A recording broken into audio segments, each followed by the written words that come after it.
How's it going, everybody? I'm Drifty from Driftwood Gaming. Thank you so much for tuning in.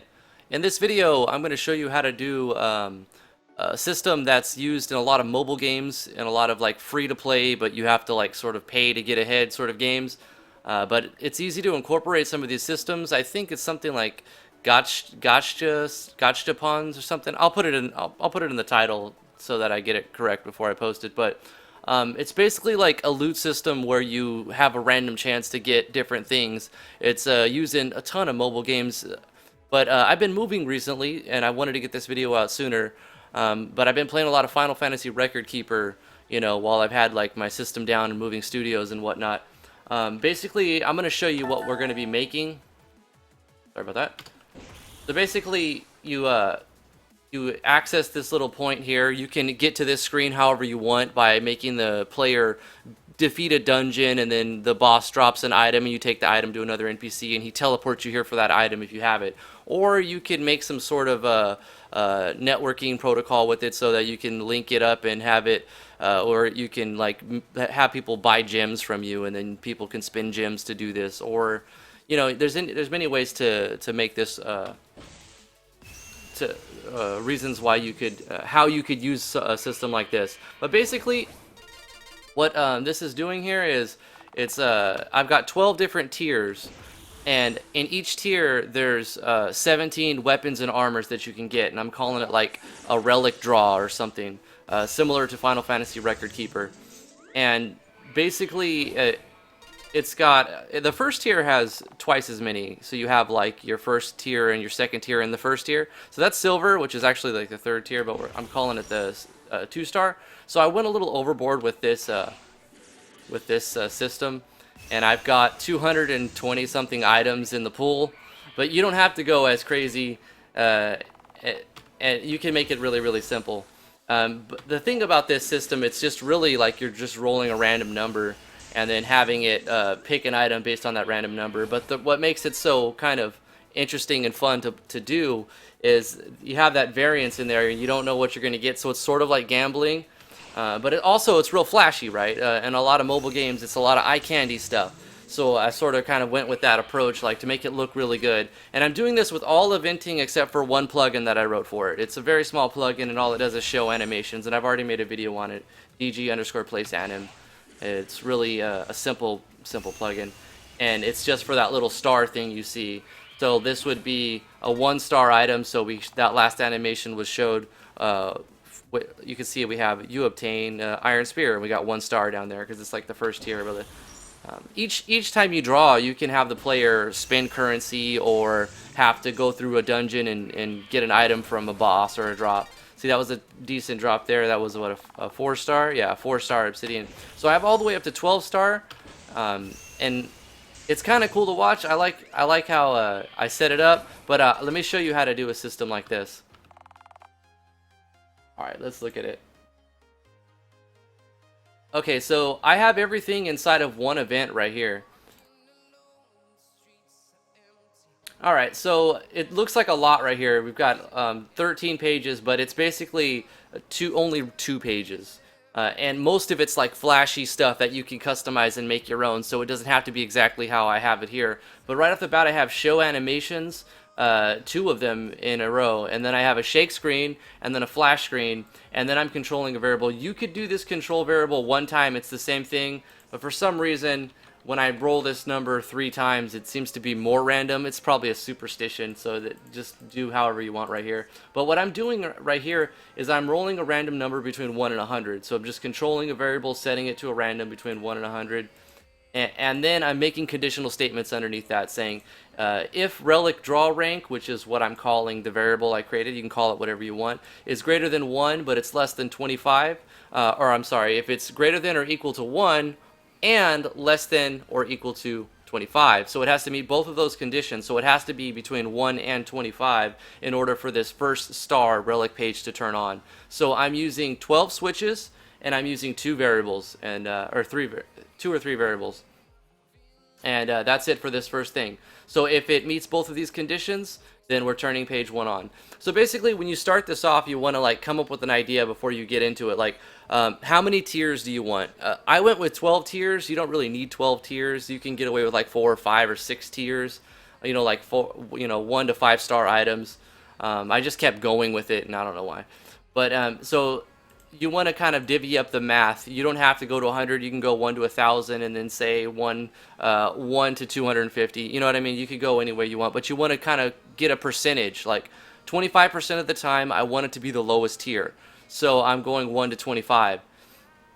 And then if it meets those and it rolls that lower number, it's going to turn on page the switch 1-star relic and turns on. What happens when the first switch gets turned on? Well, it's going to go to the next page. Right here. So this second page has a condition of that switch being turned on, 1-star relic page.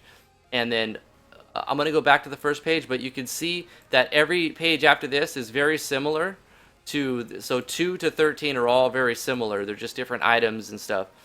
And they have different switch conditions. So this is the second switch, the 2-star relic page, 3-star, 4-star, 5-star, all the way up to the 12-star relic page. And at the beginning, I have like this little glowing image. You could pick any images you want, and you could customize this to your liking. I went with like a glowing circle to access what tier you get. So when you access it the first time, it's rolling the random numbers and it's determining which tier did you score in. So if it if it went from 26 to 45, it's going to be a 2-star. If it went from 46 to 55, it's a 3-star. 56 to 64, 4-star. 65 to 72, 5-star. 73 to 79, 6. 80 to 85, and you can see the numbers are getting smaller. The difference between the numbers are getting smaller as the stars go up. As you get like more rarer, better gear, you're gonna have a lower probability of drawing that rarer gear. So when we get down to right here for the 8-star, you're looking at like a 5% chance, and then you're looking at a 4% chance, 3% chance, 2% chance. And then you've got a 1% chance to get the 12-star relic page. I did a test run and I went through, counted 67 times, and I didn't get it. But statistically, if you do it 100 times, you'll probably get it, the 12-star. But what happens when the thing is, it has to be one of these numbers, right? The way we set it up. So we're not using else handlers because it has to be between 1 and 100, and every condition, every number between 1 and 100 has a set, a condition that will meet. So no matter what number it rolls, it's going to turn on one switch and one switch only. That's why we have it in nested conditionals. You usually don't want to do nested conditionals, but this is okay because you're only doing 2, and this is giving you much more control on instead of just saying if it rolls a 7 you get this item, if it rolls a 15 you get this item. It's much better to do 2 different rolls and see which tier you score and then what item you get depending on the tier. So on the second page, let's say we rolled low and we got the star 1. So it would go to this page. So what's happening here? I'm going to go over this page, but keep in mind every page after 2 is the same with just different items and different texts and stuff. So we're showing an animation. I made custom animations. You can, experiment, try all kinds of different animations. You want to add weights with some and then don't do weights with others. If you want to throw a lot of animations at the same time, I suggest downloading my plugin, DG_placeAnim, and that'll let you just spray animations all over the place, and it won't really, cut off sound effects like it does if you do it with the engine. That's the only plugin I use to make this work. Otherwise, you're going to have to do weights and weight frames to get the animations to play just right. So I did a mixture of using the engine's eventing system and the plugin's way of handling animations. So after that, we're showing more animations, flash the screen, shake the screen, sound effects, and then what we're doing here is we can't really turn the page to change the image because we're handling it in a certain way that we want the image to be determined to kind of be color coded to what rank you score. So if you get like bronze or iron, it's going to look like this gray dull crystal. If you score silver, it's going to be like a shiny white. You get mithril, it's going to be green. Obsidian, it's going to be black, and they're all color coded. And you see we have different color coded, and all the items that I put in my database kind of line up with the color of the crystals here. And you could download these crystal icons. I made them on driftwoodgaming.com.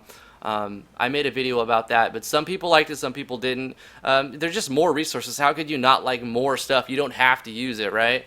And then when you actually need just that one color, it's there. You could always go into Photoshop and make it yourself too. But besides, that's digressing here. After we show these animations, we're doing the same thing. We're going to control another variable. So the first variable was the relic draw rank. So that's one variable. Now on the second page, this is to determine what item you get once your rank has been determined. You've sort of already got your rank determined. Now we need to roll to see what item we get. So this, like I said, you don't have to do 3 control variables doing exactly the same thing. I just do that for some superstitious reason that makes me think it's more random, because computers aren't good at random. But this is as close as we're going to get, basically.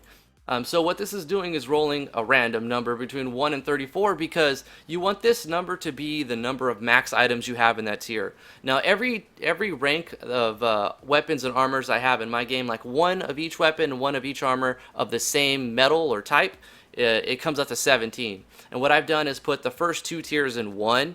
So that's why I have 34. So I've got bronze and iron in the same tier, because you're probably going to get this more than any other. So I wanted to have a pretty large variety about what you can get when you get this first tier. So what happens then is we make a conditional statement. We're saying if our number is 1, then we're going to add the first weapon we want. We're going to show an animation, more flashy stuff, right? We got to keep it, for eye candy. That's the whole idea behind a lot of these mobile games. It's really good to look at. So then I'm calling a common event. We're going to break away out of this. I'll show you the common event. It's very simple. This is the common event that I'm using for my plugin. So this common event is just doing a plugin command. So it's place animation number 393, which is this animation right here. And it's telling it the X location, the Y location, and then if we want it to be delayed or if we want it to be reversed. So the last 2 are 0. So I'm playing this animation right in the center of the screen, and then I'm waiting 10 frames. That's all it's doing. For 2-star, it's going to be doing something very similar, a little to the left, a little to the right. And as you go down, we're just copy pasting and changing the X location. That's it. Everything else is staying the same. The only thing that's changing is the X location. So when you get to this 12-star animation, it's like dun, dun, dun, dun, dun, dun, dun, dun, dun, dun, dun, dun, all the way across the screen, and it looks pretty cool, and it all flashes and it plays at the same time, and none of the sound gets clipped because the plugin handles it different than the engine would. The eventing system would do it. So back into the second page here. So that's when we're calling on this common event. And then we have to basically do a manual wait for however long you expect the animation to play, plus about 10 frames. That just seems to be, you can change this number, go to 30, go to 50 frames, however you want. The more animations I play, the longer I want it to wait, because I'm using a yanfly plugin. I forgot I was doing that plugin too. So I'm using yanfly show icon balloon plugin as well. You don't have to do this, but it's just one more thing that makes it look kind of cool and unique. And every little bit of polish you can put on your systems like this is going to make a big difference, because the mobile market is flooded. And even if you're not making a game for a mobile market, every little bit of extra polish you put on it is going to really stand out, because there's just a sea of RPGs out there, and there's a lot of bad ones. I've showed you some bad ones. There's a lot of good ones. I've showed you some good ones on this channel. So after you show the balloon or not, I'm just going to show text here, and there's some text commands. This is actually another plugin from yanfly, but you don't have to do it. It's the message core. So what I'm doing right here is I'm just setting the font size to 80, so it's nice and large. Then I'm setting the outline color to 22, so it's just like a little blue outline to match the background of parallax or panoramic thingy. And then I'm doing the outline width, so that it's not super thick, but it still it has a little bit of distance or girth that you could see the blue, and it's not just like one line. Then I'm saying you obtain, and then I'm inserting the icon of the weapon number, whatever that first one is. So for 51 is bronze dagger. So I'm doing / or / IW for icon weapon 51, and then exclamation mark to say that you've got this weapon, the bronze dagger. And when you do like this, it'll also show the icon that's stored in the database. Then I'm doing /FR, which is font reset, because I've made a lot of changes to my font right here. I've changed the size, the outline, the width, and all that stuff. So you want to kind of reset your font Now I could also just go like I can go /fs/oc/ow, and that'll work the same, but it's easier just to go /fr, font reset. And then after that, I'm showing an icon of 92, which is just the star icon to show how many stars this one was. So on the 12-star one, you see that this little line I-92 is like all the way across the screen because there's 12 of them. So that's the message core thing right there. And that's it. I mean, it looks like there's a lot more, but really that's it. There's one thing at the end, but besides that, it's all like if you do another conditional. So you can copy this whole little conditional, paste it again, and then just change the condition. So if relic draw item variable that we randomized at the top is set to 2, then you get a different item. And you can show the same animations, or you can show different animations. Call the same little 1-star, place anim thing, and show that this time you're going to have to change the number right here because yanfly's plugin is going to use the icon number. So the hardest part of this whole system was really trying to get the icons. So if you skip this part, it'll make it a lot easier for you, because I actually had to make a large list of all of the stuff I put in it and all of the icon numbers. Otherwise, I was closing out back into the database, back into the event, and and it was just a big nightmare for the first couple pages. So I thought, you know what, it's going to be worth the time to just go through and write it all of these out while I'm in the database all at once. So that's what I did. I recommend doing that if you're going to add the icons from yanfly. Other than that, you just keep on adding items until you get to the point where, okay, this tier has all the items it needs for this, and now anything stronger than this is going to go into the next tier. At the bottom, what you want to do is really up to you, but there's a couple things that you really should do. You want to reset your variable for the draw item to 0. You want to reset the draw rank to 0, and you want to turn the switch that turned this page on, you want to turn that one off. So if we were on page 2, then we would say 2-star relic page switch off. And see, like, if we go to the 2-star page, we look at the bottom, we see that switch is turning the 2-star relic page off. So what that's going to do is put you back on this page. One thing I kind of glanced over, but I want to look at it one more time. On this first page, what you kind of have to do, since where's it at? Because we're transferring the event somewhere. Is it on page 2? Yeah, okay, it's on every other page here. So after you get the rank, you're gonna have to set this event location to another location. You can move it to another map. What I've done is I've sort of made this map not traversable, and I'm also going to be turning transparency on so you can't see the character. They just have to click on the crystal or whatever. And basically I can see that the size of the screen only goes to about right here. So anything over here, it's out of the player's visibility. So when it's activated from page 1 to page 2 or page 1 to any other page, it moves the event out of the way so that it can basically reset. So that's what we're doing. We're setting the event location to another location off the screen. And then we're playing animations on the player after that. See, all of the animations are on the event, and then after we remove the event, the animations become on the player and also through the Place Anim plugin. I'm doing that crash sound effect here. So after all of that happens, let's see, we're going to set event location. Where's it at?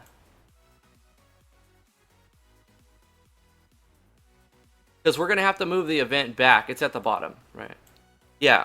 Okay, so at the very bottom of all these pages, so we moved it on the first page, after, or no, we moved it at the top of the page.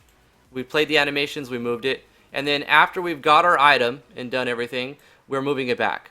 So we set our variables to 0, we turn off our switch, and we move this location back to where it was. So if we look at this, it's saying this event, move it back here. So the first one, I have it going over here, and then it comes back. And if you pause the video, you can see my my events here. And that's the same thing. Afterwards, you can transfer the player before you do all of these resetting, because what's going to happen is it's going to go back to this one after we turn the switch off, and the player's going to be able to keep drawing and keep drawing and keep drawing. But you can allow the player to draw once by having a transfer event on a different map. Like you go to a town and he's all, hey, you wanna try your luck, only 100 gold, and you give him 100 gold and he transports you. and then he puts you on this map. And then at the end of the event, after you've tried your luck on every page at the end, you just transfer the player back to wherever he was.